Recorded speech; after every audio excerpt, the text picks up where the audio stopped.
Hello बच्चों, कैसे हो? आपका स्वागत है त्रिपान स्टडी सेंटर में। आज जो हम करने जा रहे हैं क्लास 10th एनआईएस बोर्ड का जो है सोशल साइंस यानी सामाजिक विज्ञान का चैप्टर नंबर 8 जो कि काफ़ी महत्वपूर्ण है। इंडियन नेशनल मूवमेंट यानी भारत का राष्ट्रीय आंदोलन। तो ये काफ़ी महत्वपूर्ण चैप्टर उन सभी बच्चों के लिए है जो सीबीएसई में पढ़ते हों, चाहे एनआईएस बोर्ड के बच्चे हों, चाहे यूपी बोर्ड के बच्चे हों, चाहे बिहार बोर्ड के बच्चे हों।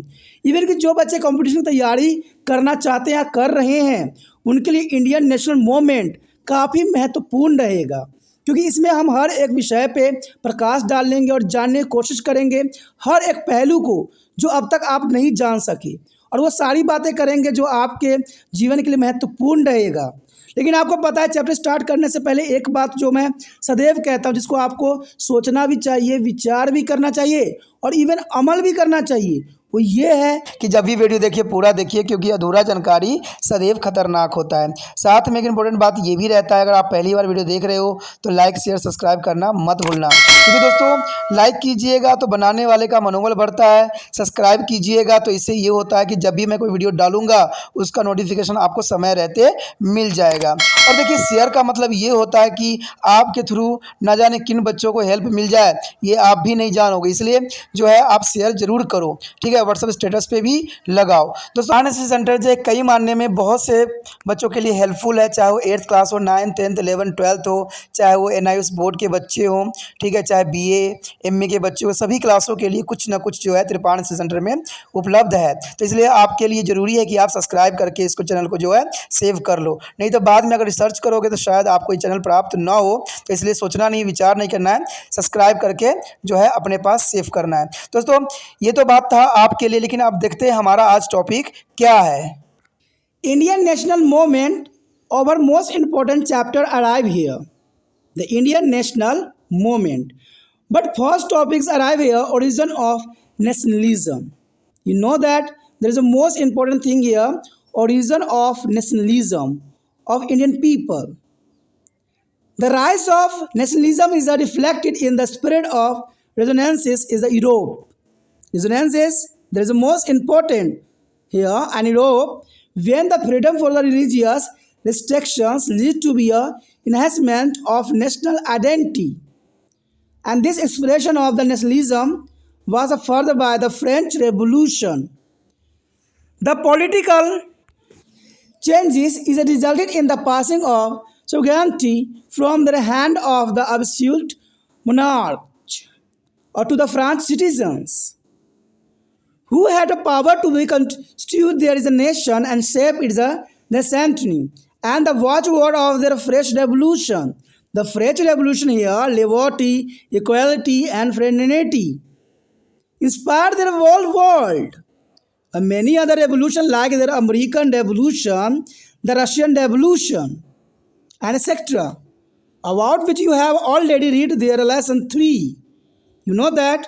I remember it you. There is the already read their American Revolution, Russian Revolution on previous chapter. And so then there is the idea of nationalism. In this lesson, you will read about the rise of nationalism in India, and which emerged in the 19th century after the revolt of 1857.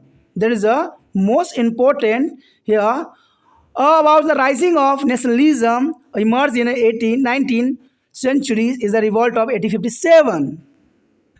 The next point here, rise of nationalism in India. For India, the making of national identity was a long process. The whose root can be drawn from to the ancient era.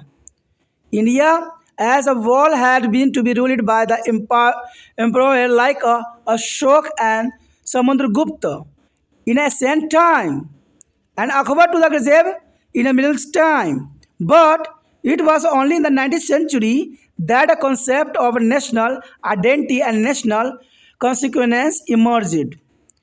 And this growth was intimately connected to the anti-colonial movement, about which you have already read in the lesson 4. The social, economics, and political factor had inspired the people to define and achieve their national identity. People began to discovering their unity in their process of their struggle against the colonialism. The scenes of beginning a process under their colonial rule, providing a shared bond that tied different groups together. Each class and group felt the effect of colonialism differently, and their expressions were varied, and there is a notion of freedom were not be away the same. And several other cases also is a contribute toward the rise and growth of nationalism. One set of law of British government across several regions lead to be a political and administrative unity. And this strengthened the concept of citizenship and one nation among the Indians. Do you remember the reading the lesson popular resistance their movement? Do you remember the way of peasant and chival is revealing there is the land and the right to be livelihood was taken away? And similarly, the economical exploitation by the British agitated other people to unite and react against the British government as a control over their lives and resources.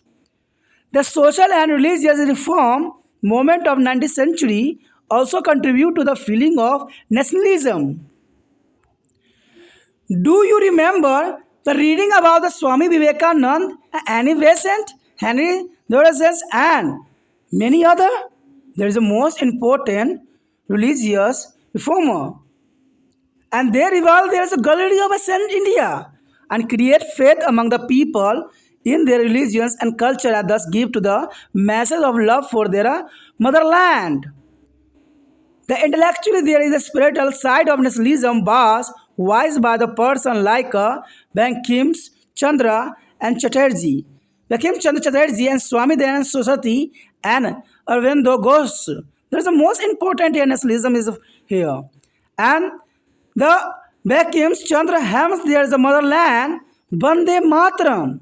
Bankim Chandra Lemon to be a motherland Bande Matram become there is a rolling cry of the patriots nationalist. It is inspire generation of the supreme self and the self-sacrifice.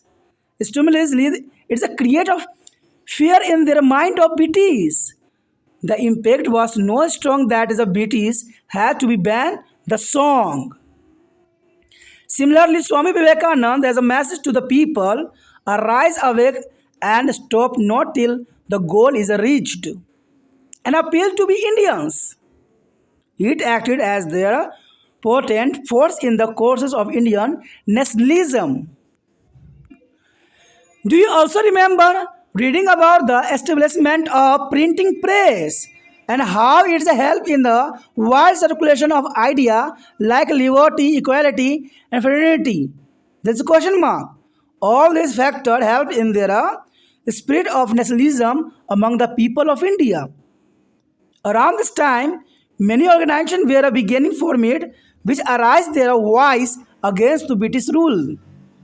And most of these organizations were regional in nature. There is a most of these organizations were regional in nature, and some of these organizations were very active, such as Bengal Indian Association, Bengal Presidency, and Association of Pune Public Meeting, and etc. However, it was felt that if this regional organization could be work jointly, it would be help to Indian masses of rise their voice against the British rule. And this led to be a formation of Indian National Congress in year 1885. There is a formation of Indian National Congress in 1885. There is the most important achievement. We will be discuss about this next section of this lesson. देखा जाए तो एक क्रांति हुई थी, लेकिन सभी ने यही सोचा कि ये क्रांति असफल रही और इस क्रांति से कुछ नहीं हमें हासिल हुआ। लेकिन क्या पता, कहते हैं 90 सालों के बाद इसी क्रांति का जो है बिगुल फिर से बजेगी और भारत आज़ाद होगा। कहते हैं कुछ जो कार्य किया जाता है उसका कहीं ना कहीं परिणाम देखने को मिल ही जाता है। बेशक 1857 क्रांति जो था सभी को ये विश्वास दिलाया कि ये असफल रही, लेकिन शायद अंग्रेज़ों को ये बात पता नहीं थी कि इस आंदोलन ने भारतीयों में राष्ट्रता की भावना विकसित कर दिया। यानी राष्ट्रवाद का जो है उनके मनों में विकास हुआ और उन्होंने हर एक बातों को गौर से देखा। जो व्यक्ति 1857 क्रांति से दूर थे, अब उनमें राष्ट्रवाद की भावना जागी। जो पढ़े लिखे थे, अब उनमें जो है राष्ट्रवाद की भावना जगी। और फिर जो होना था वो सबके समक्ष ही था कि भारत आज़ाद हो गया। कहते हैं भारत आज़ाद करने में 1857 क्रांति की महिमा को हम नहीं भूल सकते, लेकिन राष्ट्रवाद का उदय होना कई मानने में कहते हैं आज़ादी के लिए एक सूत्रपात्र था, क्योंकि जब तक लोगों में राष्ट्रवाद की भावना यानी देश के प्रति भावना नहीं जागेगा, देश कभी भी अपने लक्ष्य को प्राप्त नहीं कर पाएगा।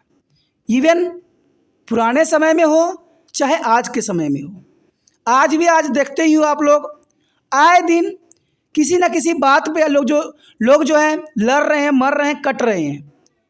इनका कोई वास्तविकता अर्थ नहीं होता है।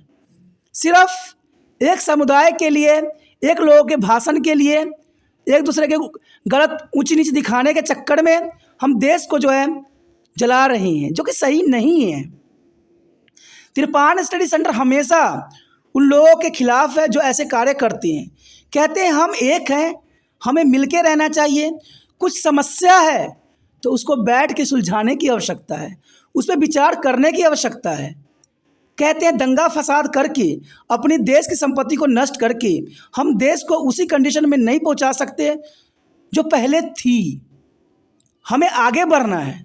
हमारे से पीछे जो देश आज़ाद हुए थे आज हमसे आगे बढ़ गए हैं और वो इतनी बुलंदी में पहुंच गए हैं जिसका आज तुलना भी नहीं किया जा सकता।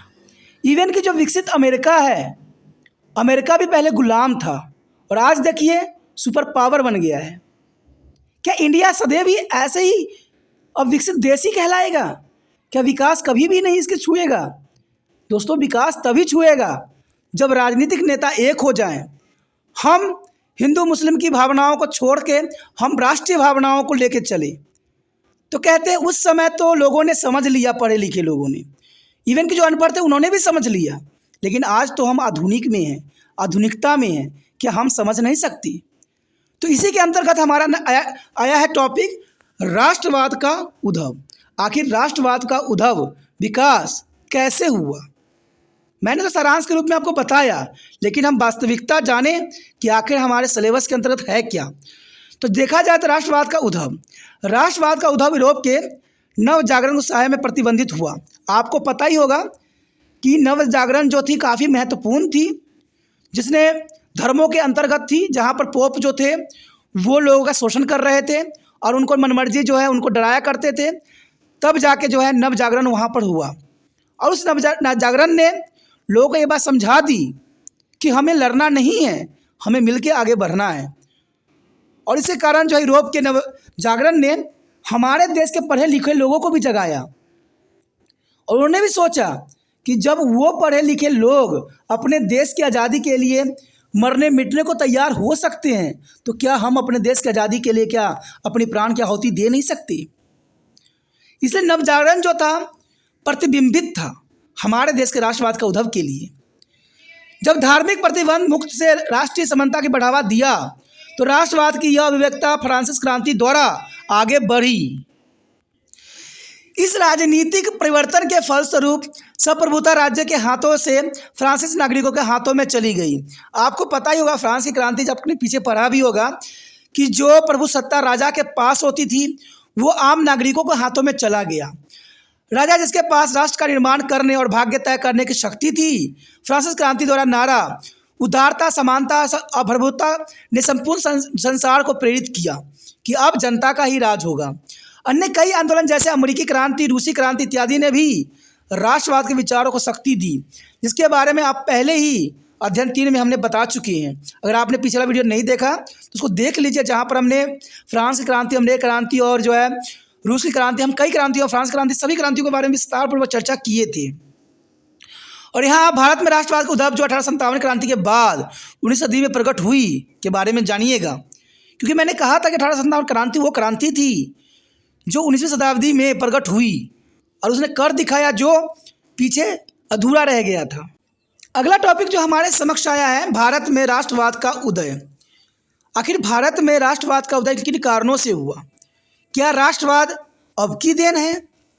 तो बहुत से प्रश्न हैं जिसका उत्तर हमें जानना है। भारत के लिए राष्ट्रीय पहचान का बनना एक लंबी प्रक्रिया थी, जिसका मूल प्राचीन युग से ही लिया जा सकता है। यानी कोई भी चीज़ की उत्पत्ति कहते तुरंत नहीं होती है, काफ़ी लंबे समय से वो चल रही होती है, सिर्फ हम समझ नहीं पाती हैं। भारत में संपूर्णतः प्राचीन काल में अशोक और समुद्रगुप्त द्वारा तथा मध्य युग में अकबर से लेकर औरंगजेब तक के द्वारा शासन किया गया। लेकिन राष्ट्रीय अस्मिता और राष्ट्रीय जागरण केवल 19वीं शताब्दी में ही प्रकट हुआ। यह उदय उपनिवेशिक विरोधी आंदोलन से गहरे रूप से जुड़ा था, जो आप पिछले पाठ में पढ़ चुके हो। यानी पिछला जो हमने किया था उस पाठ में हमने इसी के बारे में चर्चा किया था। सामाजिक, आर्थिक एवं राजनीतिक तत्वों के लोगों को राष्ट्रीय पहचान की परिभाषित करने और उसे प्राप्त करने में प्रेरणा दी। लोगों को उपनिवेशवाद के विरुद्ध संघर्ष क्रम में अपनी एकता को खोजना आरंभ कर दिया। देखिए, भारत कहते ये अंग्रेजों के कारण गुलाम नहीं बने। आपको पता है कि अकबर के जो वंशज थे वो भी दूसरे देश से भारत में आए थे, उन्होंने यहाँ पर कई सालों तक राज्य किया। उसी प्रकार अंग्रेज भी आए। तो कहते हैं भारत में किसी एक राजा का शासन नहीं था, समय समय पर राजा बदले, लेकिन इस तरह का विरोध कभी देखने को नहीं मिला। कहते ऐसा जन विरोध कभी देखने को नहीं मिला जो है 1857 क्रांति में दिखी और जो 1947 में दिखी। उपनिवेशिक शासन के अधीन सत्ताएं जाने के भाव ने एक सामूहिक बंधन प्रदान किया, जिसमें विभिन्न समूह के लोग एक साथ आए। कहते हैं जब तक सामूहिक एकता नहीं होगी, कोई देश, कोई राष्ट्र आगे नहीं बढ़ सकता है। और उनको अनुभव भिन्न थे और उनके राष्ट्र की आज़ादी हमेशा एक जैसी नहीं थी। साथ ही कई अन्य कारणों से भी राष्ट्रवाद के उद्भव और विकास में योगदान दिया। कई क्षेत्रों में ब्रिटिश सरकार का एक कानून राजनीतिक और प्रशासनिक एकता की ओर ले गया और इसने नागरिकता और भारत के लिए एक राष्ट्र की अवधारणा की बल प्रदान किया। आपने प्रसिद्ध विद्रोह आंदोलन पढ़ा था, वो याद भी होगा आपको। क्या आपको वो तरीका याद है जिसके किसान और आदिवासियों ने विद्रोह किया था, जो कि हम पिछले चैप्टर में पढ़े थे, किसान आंदोलन और आदिवासी आंदोलन। कहते हैं इनकी आवश्यकताओं को जब छीना गया, जब साहूकारों के द्वारा शोषण किया गया, तो आदिवासी ने भी आंदोलन किया और किसानों ने भी आंदोलन किया, और ये आंदोलन भी उनको सोचने पे मजबूर कर दिया। जब उनकी ज़मीन और जीविका का अधिकार छीन लिया गया था, तो इस प्रकार अंग्रेज द्वारा आर्थिक शोषण ने अन्य लोगों को भी एक होने एवं उनके जीवन में संसाधन के भी सरकार के नियंत्रण के विरुद्ध प्रतिक्रिया करने के लिए उकसाया। आपको पता है, जब हम पे आती है, जब हमारा शोषण होता है, जब हमारे साथ दुराचार होता है, तो हम भी जाग जाते हैं और जागना भी चाहिए, क्योंकि अगर नहीं जागिएगा तो दूसरा व्यक्ति आपका शोषण करेगा। जैसे आज के अगर टाइम में देखा जाए तो कहते हैं लोग आपको अपने जाल में फंसाने के लिए तरह तरह के लालचे का प्रावधान करते हैं, लेकिन फिर भी आप लोग उस लालच से बच नहीं सकते और अपने पैर पर स्वयं ही कुल्हाड़ी मार लेते हो और बाद में वो मुसीबत का सबब बन जाता है। दोस्तों, पढ़े लिखे होने का अर्थ ये होता है कि आप समझदार बनिए, दूसरे की चापलूसी को भापिए और दूसरी की अक्लमंदी की बातों को समझिए, क्योंकि आप उससे अधिक तेज हो, क्योंकि आप पढ़े लिखे हो। क्योंकि पढ़ा हुआ लिखा हुआ व्यक्ति सदैव बातों को कसौटी पे रख के आगे बढ़ता है। 19वीं सदी के सामाजिक एवं धार्मिक सुधार आंदोलन ने भी राष्ट्रवाद की भावना को उत्पन्न करने में अपनी भूमिका निभाई। आपने Swami Vivekananda, Anthony Besant, Henry डेरोज़ो एवं अन्य कई के बारे में पिछले चैप्टर में पढ़ा और जाना भी होगा। उन्होंने प्राचीन भारत के गौरव को फिर से जगाया और लोगों में उनके धर्म और संस्कृति विश्वास पैदा किया, और इस प्रकार उन्होंने उनकी मातृभूमि से प्रेम का संदेश दिया। राष्ट्रवाद के वैदिक और आध्यात्मिक पक्ष को बंकिम चंद्र चटर्जी और स्वामी दयानंद सरस्वती और अरविंद घोष सरीखों लोगों द्वारा स्वर दिया गया। कहते हैं ये लोग वो लोग थे जो भारत में राष्ट्रवाद के उदय के लिए महत्वपूर्ण अपना पहचान बना गए। बंकिम का मातृभूमि के लिए श्लोक दिया गया था, वंदे मातरम। कहते वंदे मातरम राष्ट्रवाद जो है देशभक्तों और वैचारिक स्वर बन गए। यानी आपको पता है उस समय हर एक क्रांतिकारी वंदे मातरम बोल के अपने आप को जो है प्रोत्साहित करता था, अपने आप को अंग्रेज़ों के खिलाफ लड़ने में ताकत महसूस करता था। और इसने आने वाली पीढ़ियों को सबसे बड़ा आत्म बलिदान के लिए प्रेरित भी किया। यानी वंदे मातरम वो शब्द था जो आत्म बलिदान के लिए प्रेरित किया, और ये इतना मजबूत स्वर था कि अंग्रेज़ों के इस पर प्रतिबंध लगाना पड़ा। यानी वंदे मातरम बोलने पे अंग्रेज़ों को जो है प्रतिबंध लगाना पड़ा। वंदे मातरम इतनी पावरफुल शब्द थी। उसी प्रकार स्वामी विवेकानंद का लोगों का संदेश था, उठो जागो और तब तक मत रुको जब तक कि लक्ष्य को प्राप्त न कर लो। ये स्वामी विवेकानंद के शब्द थे, उठो जागो और तब तक मत रुको जब तक आप अपने लक्ष्य को प्राप्त नहीं कर लेते, क्योंकि आपका उद्देश्य ही आपका लक्ष्य है। जब तक आप लक्ष्य तक नहीं पहुंचिएगा जीवन का सार्थकता सिद्ध नहीं होगा। अब आप सोचिएगा कि इस समय, अभी के समय हम आज़ाद हैं तो हमारा लक्ष्य क्या हो सकता है। दोस्तों, आपका लक्ष्य है एजुकेशन, आपका लक्ष्य है पढ़ाई, जिसके लिए आप मेहनत कर रहे हो, जिसके लिए आप वीडियो भी देख रहे हो। तो कहते हैं वो लक्ष्य है आपकी। अगर अपने लक्ष्य को हासिल आप नहीं करोगे तो जीवन में कभी भी कामयाबी आपके आसपास नहीं भटकेगा। इसलिए मेहनत कीजिए, आगे बढ़िए, उठिए, जागिए और तब तक मेहनत करते रहिए जब तक आपका पेपर ना हो जाए और आपका परिणाम आपके हाथों में ना हो, और परिणाम वो परिणाम जो आपको खुशी देता हो। इसलिए मेहनत अभी से करना शुरू कर दीजिए। देखा जाए तो सभी महापुरुषों ने सभी जनमानस से जो है आग्रह किया और उनसे जो है प्रार्थना की कि इस तरह जो है आप देश को आज़ाद करने में अपना महत्वपूर्ण योगदान दे सकते हो। और सभी लोग ताकत के रूप में काम किए, और जिसके कारण 1857 की क्रांति के जो बीज बोई गई थी 1857 क्रांति में, वो जो है 1947 में सफल हुई। और देखा जाए सिर्फ इन्हीं की ही महत्वता नहीं थी, और भी बहुत चीज़ों का जो है अपना अपना महत्व था। देखा जाए तो प्रिंट प्रेस की स्थापना के बारे में आपको याद ही है, और इसे उदारता, समानता और भातृत्व जैसे विचारों के जो है विस्तृत जो है संचार में मदद की, और इस सभी तत्वों के भारत के लोगों में राष्ट्रवाद का प्रसार में मदद भी की, क्योंकि हम प्रेस की भूमिका को हम नज़रअंदाज नहीं कर सकते। और कहते हैं प्रेस के साथ मुंशी प्रेमचंद के जो आत्मकथाएं, लेख हैं, वो ऐसी चीज़ें थी जो लोगों में आत्मसम्मान और अंग्रेज़ों के खिलाफ जो है विरोध करने के लिए काफ़ी महत्वपूर्ण और कारगर सिद्ध हुए। क्योंकि कहते हैं भारत का आज़ाद करने में सिर्फ एक व्यक्ति का महत्वपूर्ण स्थान नहीं माना जा सकता। कहते हैं हर एक व्यक्ति का इसमें महत्वपूर्ण स्थान था, क्योंकि एक व्यक्ति से कुछ नहीं होने वाला था।